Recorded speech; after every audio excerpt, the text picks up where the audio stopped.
India के लिए ये बेटर डेवलपमेंट होगी। हमारे पाकिस्तान के लिए तो अच्छा नहीं होगा ना। हमारा तो हर हाल में वो दुश्मन मुल्क है, तो हम ऑलवेज उसके अगेंस्ट ही जाएंगे, हम उसकी फेवर में तो नहीं जाएंगे। और वैसे हकीकत में देखा जाए और इंडियन लोगों के साथ मैंने भी काम किया है, मगर मेहनत के लिहाज से इंडियन लोग जो हैं वो बेहतर है। पाकिस्तान में जब सी पैक आया तो आपने देखा कि सी पैक के बाद कहा गया था पाकिस्तान के अंदर लाखों नौकरियां जो है वो प्रोड्यूस होंगी, बट ऐसा हुआ नहीं।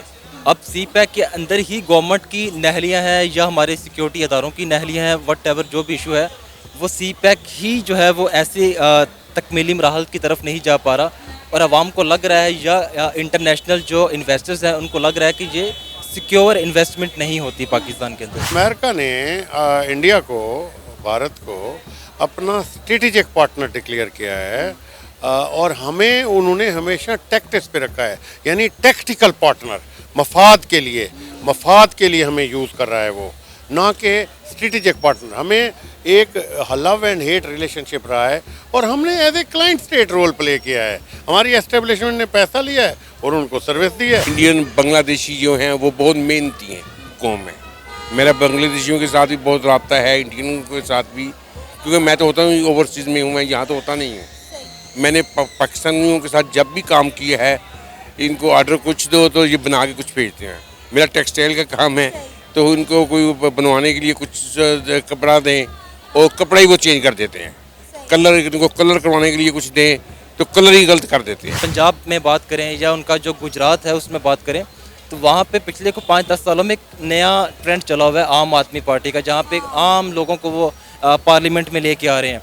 एक नया कॉन्सेप्ट आया हुआ है कि आम लोग जब तक खुद पार्लियामेंट के अंदर नहीं जाएंगे, खुद पॉलिसीज़ नहीं बनाएंगे, तब तक उनके हालात नहीं हुए। 10 साल पहले इंडिया ऐसा नहीं था, ठीक है। वहाँ पे जो आम आदमी पार्टी ने कॉन्सेप्ट दिया है, वहाँ पे रिक्शा ड्राइवर जो हैं वो आज पार्लियामेंट के अंदर बैठे हैं, वहाँ पे टीचर्स, इंजीनियर्स और एजुकेटेड लोग जो नौजवान थे वो पार्लियामेंट के अंदर बैठे। नाजरीन, एप्पल 5 लाख नौकरियां इंडिया लेकर आ रहा है।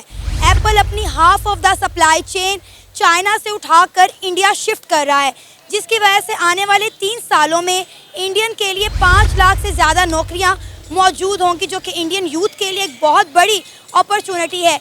इसी मुद्दे पर बात करेंगे। आज हम पाकिस्तान के अवाम से जानने की कोशिश करेंगे कि ऐसी क्या वजह है कि हर इन्वेस्टर भाग भाग के इंडिया जा रहा है, लेकिन पाकिस्तान से हर इन्वेस्टर भाग रहा है।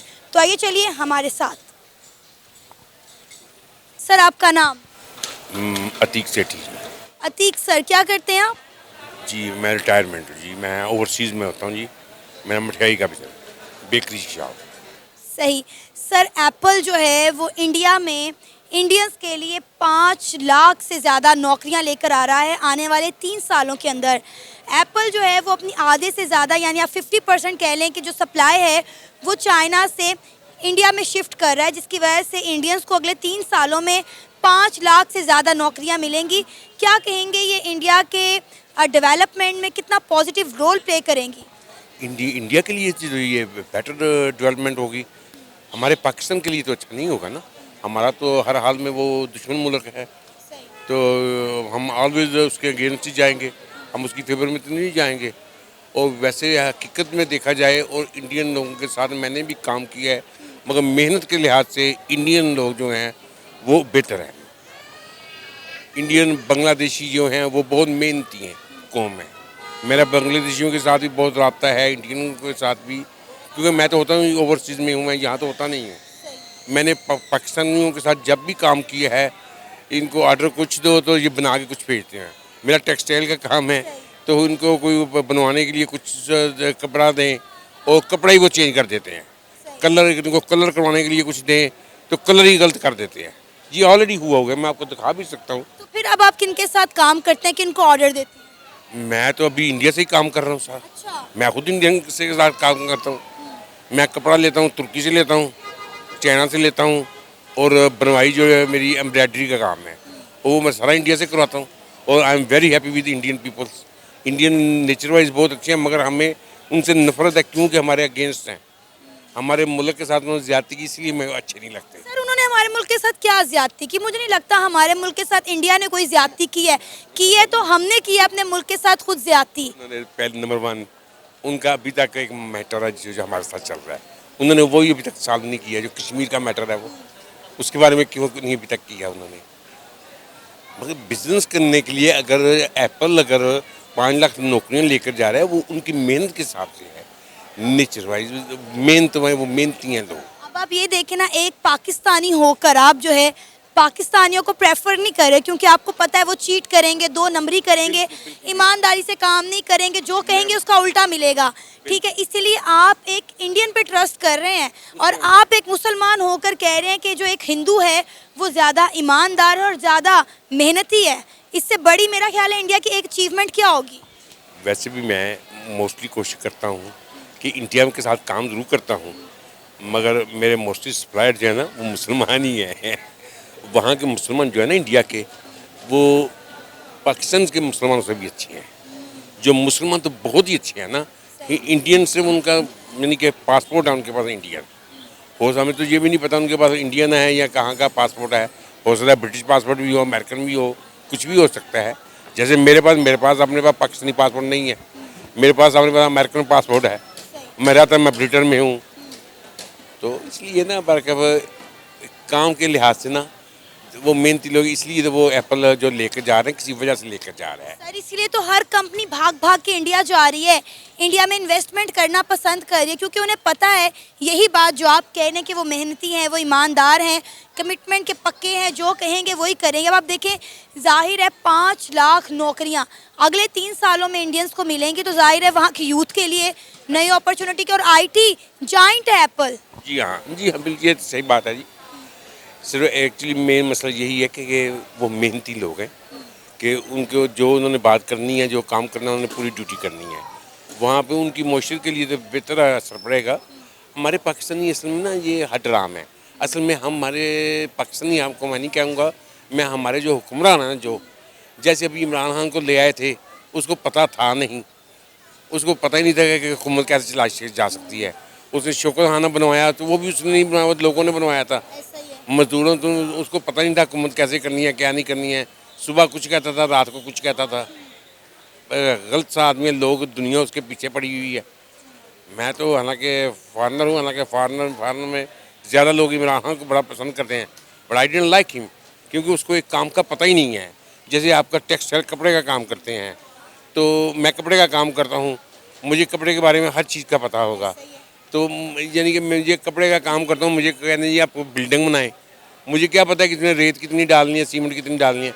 इसी तरह अब असल में हमारी पाकिस्तानियों को क्यों नहीं प्रेफर किया जाता कि हमारे हुक्मरान सही नहीं है।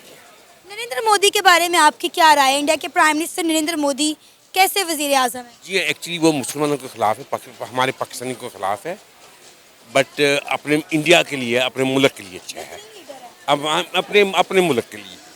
अपने मुल्क के लिए हमारे जो लीडरान हैं, हमारे लिए इनको बेहतर होना चाहिए। जो भी आए, नवाज शरीफ हो, हैज़ जरदारी का तो मैं नाम ही नहीं लेता था, वो तो शुरू से ही वो 2 नंबर का बंदा है। मैं तो उसको क्लियरली कहता हूँ, मैं किसी से डरता नहीं हूँ, ना मुझे किसी का खौफ है। तो मतलब वो लटेरा है जरदारी जो है, ये नवाज शरीफ, ये बिजनेस पीपल थे, ये बिजनेसमैन लोग थे, इनको काम करने का पता था, इनको करने नहीं कोई नहीं देता।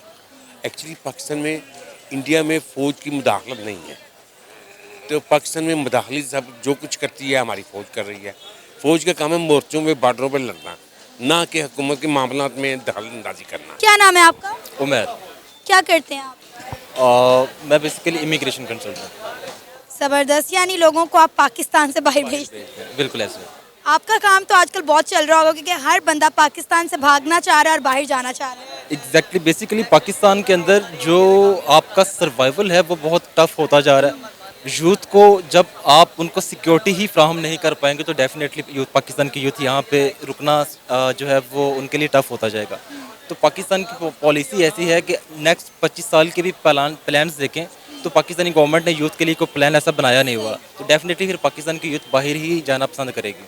अभी सिर्फ पाकिस्तान की यूथ बाहर नहीं जा रही, पाकिस्तान में जितना इन्वेस्टर है वो भी भाग रहा है पाकिस्तान से। अगर आप अपने हमसाए मुल्क भारत की बात करें, तो एप्पल जो है वहाँ पे इंडियंस के लिए इंडिया के अंदर 5 लाख से ज़्यादा नौकरियाँ लेकर आ रहा है अगले 3 सालों के अंदर। और मैं कहती हूँ ये बड़ी अच्छी अपॉर्चुनिटी है इंडियंस के लिए और इंडियन यूथ के लिए। एप्पल ने ये डिसाइड किया है कि वो अपना हाफ ऑफ सप्लाई जो है वो चाइना से उठाकर इंडिया में शिफ्ट करेगा, जिससे वहाँ पे लोगों के लिए 5 लाख नौकरियाँ जो हैं वो बढ़ेंगी। उनको 5 लाख नौकरियों के मौके मिलेंगे अगले 3 सालों में, जो कि मैं कहती हूँ इंडिया की यूथ के लिए, इंडियंस के लिए एक बहुत बड़ी अपॉर्चुनिटी है और उनके लिए एक बहुत बड़ी डेवलपमेंट है। एग्जैक्टली, बेसिकली कॉन्सेप्ट ये है कि पाकिस्तान में जब सी पैक आया तो आपने देखा कि सी पैक के बाद कहा गया था पाकिस्तान के अंदर लाखों नौकरियां जो है वो प्रोड्यूस होंगी, बट ऐसा हुआ नहीं। अब सी पैक के अंदर ही गवर्नमेंट की नहलियां हैं या हमारे सिक्योरिटी इदारों की नहलियां हैं, वट एवर जो भी इशू है, वो सी पैक ही जो है वो ऐसे तकमीली मराहल की तरफ नहीं जा पा रहा, और आवाम को लग रहा है या इंटरनेशनल जो इन्वेस्टर्स हैं उनको लग रहा है कि ये सिक्योर इन्वेस्टमेंट नहीं होती पाकिस्तान के अंदर। तो डेफिनेटली जिस भी कंपनी को या जिस भी इन्वेस्टर को एक सिक्योर इन्वेस्टमेंट नज़र आएगी कि जो जहाँ पे इन्वेस्ट कर रहे हैं वो सिक्योर भी है या नहीं है, तो पाकिस्तान के अंदर चाइना ने भी 40-50 अरब डॉलर की इन्वेस्टमेंट तो कर दी, लेकिन वो भी एक सिक्योर इन्वेस्टमेंट नहीं है। और इसके बाद एक एक हमसाया मुल्क जो आपको सब कुछ दे रहा है, और हम अपने दोस्त ममालिक को भी सिक्योरिटी नहीं दे सकते, इट्स मीन कि हम बाकी इन्वेस्टर्स को कैसे सिक्योरिटी प्रोवाइड करेंगे। जब सिक्योरिटी प्रोवाइड नहीं करेंगे, हम उनको सस्ती लेबर नहीं देंगे। इंडिया के अंदर सस्ती लेबर भी दी जा रही है, पाकिस्तान में वो भी कॉन्सेप्ट नहीं है। यहाँ पे जो फ्यूल सब्सिडी है वो भी उस लेवल की नहीं दी जा रही जो वहाँ पे दी जा रही है, या आप समझ लें कि जो लेबर के साथ टैक्स के मामलात हैं वो भी पाकिस्तान से हटके जो उन कंट्रीज़ में वो उनको बेहतर रिलीफ मिल जाता है। तो डेट्स वाई सारे इन्वेस्टर्स जो हैं वो उनकी तरफ भागे जा रहे हैं। अब आप ये देखें ना कि इंडिया, जिसको हमने हमेशा जो है तनकीद किया है, टांगे खींचे, इंडिया के प्राइम मिनिस्टर नरेंद्र मोदी को जो है हमने हमेशा तनकीद किया है, लेकिन वो देखें वो अपने मुल्क को कहाँ से कहाँ लेकर चला गया। आपने कहा ट्रस्ट नहीं है, फेवरेबल पॉलिसीज़ नहीं है। इंडिया उनको फेवरेबल पॉलिसीज़ दे रहा है, उन्हें अच्छे रिटर्न्स दे रहा है, इसलिए वहाँ पे भाग भाग के लोग जा रहे हैं और वहाँ पे इन्वेस्टमेंट कर रहे हैं। पाकिस्तान में देखें कि कोई भी आके इन्वेस्टमेंट करने को तैयार नहीं है। अमेज़ॉन आया, हमने बहुत फ्रॉड किया, उनका हमसे ट्रस्ट लेवल उठ गया। फिर उसके बाद आप देखें कि हमने सुना कि पेपाल पाकिस्तान में आएगा।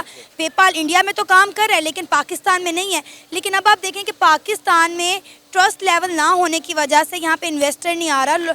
इवन कि जो कंपनीज थी, जो फैक्ट्रियाँ थी, घाटे में जा रही हैं। हमारा सियासी बहरान होने की वजह से लोग जो है वो बेरोज़गार फिर रहे हैं। यहाँ पर कितने नौजवान आप देखें ऐसे हैं, हाथों में डिग्रियाँ लेकर फिर रहे हैं, लेकिन उनके पास नौकरियाँ नहीं है। फिर वो क्या करते हैं, आपके पास आते हैं और कहते हैं जी हमें पाकिस्तान से बाहर जाना है, हमारा कोई बंदोबस्त कर दें। तो फिर आप मुझे बताएं कि ऐसे मुल्क का फ्यूचर क्या होगा। देखिए यहाँ पे सारे मामलात क्या है, यहाँ पे वडेरों का राज है, जागीरदारी है, सरमायादारी है। ये निज़ाम पाकिस्तान के लोग चला रहे हैं। अब उस निज़ाम को चलाने वाले कोई एजुकेटेड लोग नहीं है। अगर एजुकेटेड लोग आ जाते हैं तो उनको चलने नहीं दिया जाता, या उनको पॉलिसीज़ जो हैं वो उस लेवल की नहीं वो बना पाते जो इंटरनेशनल स्टैंडर्ड को मीट करते हैं। ठीक है, अब पाकिस्तान की 95% जो पार्लियामेंटेरियंस हैं वो कौन बैठे हुए हैं, अनएजुकेटेड जागीरदार, सरमायादार, वडेरे माफियाज। अब ऐसे लोग जब बैठे होंगे और वो अपना इन्वेस्टमेंट सारी की सारी पाकिस्तान से बाहर लेके जा रहे हैं, और कैसे आप बाहर वाले इन्वेस्टर्स को ये शो कर पाएंगे कि आप पाकिस्तान एक सिक्योर एक कंट्री है, आप अपनी इन्वेस्टमेंट पाकिस्तान लेके आएँ। आप कभी भी उनको जो है वो सेटिस्फाइड नहीं कर पाएंगे जब आपकी अपनी इन्वेस्टमेंट बाहर जा रही है। सारे जागीरदारों ने जो निज़ाम बनाया हुआ है, वडेरों ने जो निज़ाम बनाया हुआ है, सियासी पीरो मुर्शिद यहाँ पे हो रही है। तो पाकिस्तान में जब तक एक एजुकेटेड लोग पार्लियामेंट में नहीं जाएंगे, अपने लिए कानून साजियाँ नहीं करेंगे, वो डेफिनेटली पाकिस्तान में एक सिक्योर इन्वेस्टमेंट भी नहीं आएगी, और एक जो लॉन्ग टर्म पॉलिसी होगी, प्लान बनाया जाए जो है वो बेहतर इन्वेस्टमेंट के अकॉर्डिंगली कुछ नया तरकीब दिया जाए, जब तक वो नहीं होगा पाकिस्तान में डेफिनेटली जो है वो स्टेबिलिटी नहीं है। यूएस के एम्बेसडर ने क्या बोला है, उन्होंने रिसेंटली इतनी बड़ी स्टेटमेंट दी। उन्होंने कहा अगर आप अपना फ्यूचर देखना चाहते हैं, आप देखना चाहते हैं कि फ्यूचर में कितनी तरक्की होगी, कितनी डेवलपमेंट होगी, तो आप इंडिया आएँ। इंडिया में आपको फ्यूचर नज़र आएगा। आप देखें कि इंडिया के लिए कितनी बड़ी जो है मैं कहती हूँ अब बात है। डेफिनेटली इंडिया के अंदर लोग क्यों नहीं जाएंगे। 150 करोड़ का तकरीबन वो आबादी का मुल्क है। वहाँ पे उनको लेबर अच्छी मिलती है, सिक्योरिटी अच्छी मिलती है, उनको जो टैक्सेशन है उसमें काफ़ी राहत मिल जाती है। पाकिस्तान में क्या है कि एक कंपनी आती है, उसके ऊपर टैक्सेशन इतनी ज़्यादा इम्प्लीमेंट इन्होंने की हुई है कि वो डेफिनेटली वो बिजली के ऊपर अलग से टैक्स है, फ्यूल के ऊपर अलग से टैक्स है, बाकी जो मामलात हैं उनके ऊपर अलग से टैक्स है। तो वो एक उनके ऊपर टैक्सेशन इतनी ज़्यादा है कि वो जो उनको प्रॉफिट मिलना है वो भी उस लेवल का नहीं मिल पाता, और उनको सिक्योरिटी भी डेफिनेटली सिक्योर नहीं है उनकी इन्वेस्ट। जब पाकिस्तान के अपने पार्लियामेंटेरियंस की इन्वेस्टमेंट बाहर जा रही है, तो आप बाहर वाले इन्वेस्टर्स को किस तरह पाकिस्तान ला सकते हैं? डेफिनेटली। तो सारी की सारी अब इंडिया के अंदर भी अगर हम उनके पंजाब में बात करें या उनका जो गुजरात है उसमें बात करें, तो वहाँ पे पिछले को 5-10 सालों में एक नया ट्रेंड चला हुआ है आम आदमी पार्टी का, जहाँ पे आम लोगों को वो पार्लियामेंट में लेके आ रहे हैं। एक नया कॉन्सेप्ट आया हुआ है कि आम लोग जब तक खुद पार्लियामेंट के अंदर नहीं जाएंगे, खुद पॉलिसीज़ नहीं बनाएंगे, तब तक उनके हालात नहीं हुए। 10 साल पहले इंडिया ऐसा नहीं था, ठीक है। वहाँ पे जो आम आदमी पार्टी ने कॉन्सेप्ट दिया है, वहाँ पे रिक्शा ड्राइवर जो हैं वो आज पार्लियामेंट के अंदर बैठे हैं, वहाँ पे टीचर्स, इंजीनियर्स और एजुकेटेड लोग जो नौजवान थे वो पार्लियामेंट के अंदर बैठे हुए। यही तो राज है इंडिया की तरक्की का कि वो अपने लोगों को आगे लेकर आते हैं, उन्हें छोड़ नहीं देते, उन्हें दबा नहीं देते। एग्जैक्टली ऐसे है, जब तक आप उनको प्रमोट नहीं करेंगे। अब पाकिस्तान का यूथ जो पढ़ा लिखा है वो तो यहाँ से मायूस होता जा रहा है डेफिनेटली, लेकिन वहाँ पे क्या है, पाकिस्तान में अपना कोई फ्यूचर नजर नहीं ना आ रहा। डेफिनेटली नहीं आएगा जब तक आप उनको मुझे बताएं कि 25 साल के बाद या 10 साल के बाद क्या फ्यूचर होगा यहाँ पे, ठीक है। हमें नहीं पता कि यहाँ पे मामलात जो हैं वो जो ग्रेजुएट है, एक बैचलर्स का स्टूडेंट है, वो ग्रेजुएशन करने के बाद उसके पास कोई पॉलिसी नहीं है, गवर्नमेंट के पास कोई पॉलिसी नहीं है कि हमने इनको एडमिशन तो दे दिया यूनिवर्सिटीज़ में, एडमिशन देने के बाद डिग्री कंप्लीट करने के बाद ये जाएंगे कहाँ? इनके पास कोई प्लान नहीं है, किसी इनके साथ कोई MOI नहीं है कंपनीज़ के साथ, किसी इदारे के साथ जहाँ पे ये उनको भेज सकें। गवर्नमेंट तकरीबन पिछले 7-8 साल से कोई भी गवर्नमेंट अदारों के अंदर नौकरियाँ देने में जो है वो बिल्कुल नाअहल साबित हुई है। तो जब तक उनके पास जॉब्स नहीं दे पाएंगी गवर्नमेंट, जो है वो कंपनीज़ को नहीं मुतासिर कर पाएंगे अपनी पॉलिसीज़ के अकॉर्डिंगली, तो लोग नहीं आएंगे डेफिनेटली। क्या नाम है सर आपका? डॉक्टर असलम रिजवी। क्या करते हैं आप? मैं प्रोफेसर हूँ और लॉयर हूँ सुप्रीम कोर्ट। ज़बरदस्त सर। एप्पल जो है वो अपने 50% से ज़्यादा जो सप्लाई है, जो अपने प्लांट्स हैं वो चाइना से उठाकर इंडिया शिफ्ट कर रहा है, जिसकी वजह से इंडियंस में 5 लाख से ज़्यादा जो हैं नौकरियां मिलेंगी उन्हें अगले 3 सालों में। क्या कहना चाहेंगे सर? आपके हर बड़े से बड़ा इन्वेस्टर इंडिया में जाके इन्वेस्ट कर रहा है लेकिन पाकिस्तान से भाग रहा है। देखें, ये तो एक इंटरनेशनल असूल है पॉलिटिकल इकोनॉमी का कि पॉलिटिकल स्टेबिलिटी एंड इकोनॉमिक, बल्कि मैं पहले कहूँगा इकोनॉमिक स्टेबिलिटी मरहून मिन्नत है पॉलिटिकल स्टेबिलिटी की। And in other word, it is in international relation में एक वर्ड यूज़ होता है कि every activity will complete the other activity, they have complementary with each other. इसका क्या मतलब है? One activity will depend upon the other activity. If there is any political stability then there will be it will lead towards economic stability. सियासी इस्तेहकाम होगा तो मुआशी इस्तेहकाम की तरफ रास्ता जाएगा। हमारे यहाँ क्यों नहीं होता? हमारे यहाँ पॉलिटिकल टर्माइल है। हम अपने निज़ाम मुमलिकत का तयन नहीं कर सके, ना ही हम अपने गवर्नेंस का तयन कर सके, और ना ही हम मिनिमम एजेंडे पे इत्तेफाक कर सके, चाहे इन पॉलिटिकल एरेना हो, सियासी जो अदम इस्तेहकाम है उसकी और केओस है, डिसऑर्डर है, उसकी मेन वजह यही है कि हम एज ए नेशन बन नहीं सके, कंसेप्ट ऑफ सिटीजनशिप डेवलप नहीं कर सके, और इसी वजह से अपने निज़ाम मुमलिकत का तयन भी नहीं कर सके। और बाकी रहा इंडिया, इंडिया में जा रही है कंपनी, अमेरिका उधर शिफ्ट कर रहा है। अमेरिका ने इंडिया को, भारत को अपना स्ट्रेटेजिक पार्टनर डिक्लेयर किया है, और हमें उन्होंने हमेशा टैक्टिक्स पे रखा है, यानी टैक्टिकल पार्टनर, मफाद के लिए हमें यूज़ कर रहा है वो, ना कि स्ट्रेटेजिक पार्टनर। हमें एक लव एंड हेट रिलेशनशिप रहा है, और हमने as a client state role play किया है। हमारी एस्टेब्लिशमेंट ने पैसा लिया है और उनको सर्विस दी है।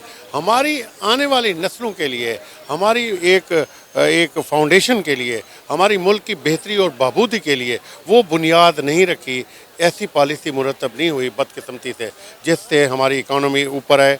उसकी मेन वजह ये पॉलिटिकल टर्माइल है। और जो वहाँ इंडिया है वो यही मैं जैसे आपको गुजारिश की कि it has already been declared by the US as a strategic partner and we have been declare as a technical partner. उसकी वजह यह है कि उसने कंटेन करना है। आपको पता है बैक्टीरिया ग्रो करता है, स्टेशनरी फेज़, एक्सपोनेंशियल फेज़, फिर लाइसेस अक्कर होती है, हर उरूज को ज़िवाल आता है। अब अमेरिका को ज़िवाल आ रहा है, एशियन सेंचुरी शुरू होने वाली है। Asian, this is the age of, we are living in the era of Asian century. अब उसके लिए चैलेंज कौन बन रहा है अमेरिका के लिए? वो चाइना बन रहा है। और वो चाइना को डिस्टेबलाइज कर रहा है मिलिटरीली, पॉलिटिकली, इकोनॉमिकली।